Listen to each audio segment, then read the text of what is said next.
Assalamualaikum warahmatullahi wabarakatuh. Topik Islami kembali lagi ke hadapan Anda untuk berbagi info Islami. Semoga menginspirasi aktivitas Anda hari ini. Dan jangan lupa klik tombol subscribe dan aktifkan tombol notifikasi, agar tidak tertinggal berita terbaru dari topik Islami. Ketika Nabi Shallallahu Alaihi Wasallam memobilisasi pasukan ke Tabuk, ada beberapa orang tertinggal atau tidak mengikuti beliau dalam pertempuran tersebut.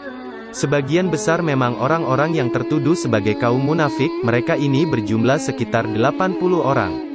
Ada juga sejumlah sahabat yang tidak memperoleh tunggangan dan perbekalan untuk berangkat, seperti sekelompok sahabat yang dipimpin Abdullah bin Makil al-Muzani. Termasuk juga 10 orang dari Bani Mukrin. Mereka ini datang kepada Nabi Shallallahu Alaihi Wasallam, tetapi beliau tidak memiliki apa-apa lagi untuk bisa memberangkatkan mereka, baik kendaraan atau perbekalan. Mereka pulang dengan berlinang air mata karena tidak bisa menyertai beliau berjihad. Namun demikian ada 6 atau 7 sahabat lainnya, yang tertinggal karena berbagai alasan yang tidak tepat, namun mereka menyadari kesalahannya ini, antara lain adalah Abu Lubabah. Setelah beberapa hari berlalu sejak Nabi Shallallahu Alaihi Wasallam dan pasukannya meninggalkan Madinah menuju Tabuk, Abu Lubabah beserta 3 atau 2, dalam riwayat lainnya, temannya menyadari kesalahannya. Mereka menyesal, tetapi tidak mungkin untuk mengejar atau menyusul pasukan tersebut. Abu Lubabah berkata, "Kita di sini berada di naungan pohon yang sejuk, hidup tentram bersama istri-istri kita, sedangkan Rasulullah beserta kaum muslimin sedang berjihad, sungguh, celakalah kita." Tak habis-habisnya mereka menyesal, mereka yakin bahwa bahaya akan menimpa karena ketertinggalannya ini. Untuk mengekspresikan penyesalannya ini, Abu Lubabah berkata kepada kawannya, "Marilah kita mengikatkan diri ke tiang masjid, kita tidak akan melepaskan diri kecuali jika Rasulullah sendiri yang melepaskannya." Teman-temannya, Aus bin Huzam, Salabah bin Wadiyah dan Mirdas, atau tanpa Mirdas, pada riwayat 2 orang temannya, menyetujui usulan ini. Mereka tetap terikat pada tiang tersebut sampai Nabi Shallallahu Alaihi Wasallam pulang, kecuali ketika mereka akan melaksanakan salat. Ketika Nabi Shallallahu Alaihi Wasallam pulang dari Tabuk dan masuk ke masjid, beliau berkata, "Siapakah yang diikat di tiang-tiang masjid itu?" "Abu Lubabah dan teman-temannya yang tidak menyertai engkau berjihad, ya Rasulullah," kata seorang sahabat. "Mereka berjanji tidak akan melepaskan diri, kecuali jika Tuhan yang melepaskannya." Nabi SAW bersabda, "Aku tidak akan melepaskan mereka kecuali jika mendapat perintah dari Allah."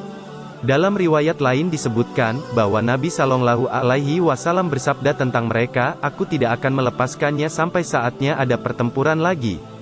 Suatu hari menjelang subuh, ketika itu Nabi Shallallahu Alaihi Wasallam sedang berada di rumah Ummu Salamah, tiba-tiba beliau tertawa kecil.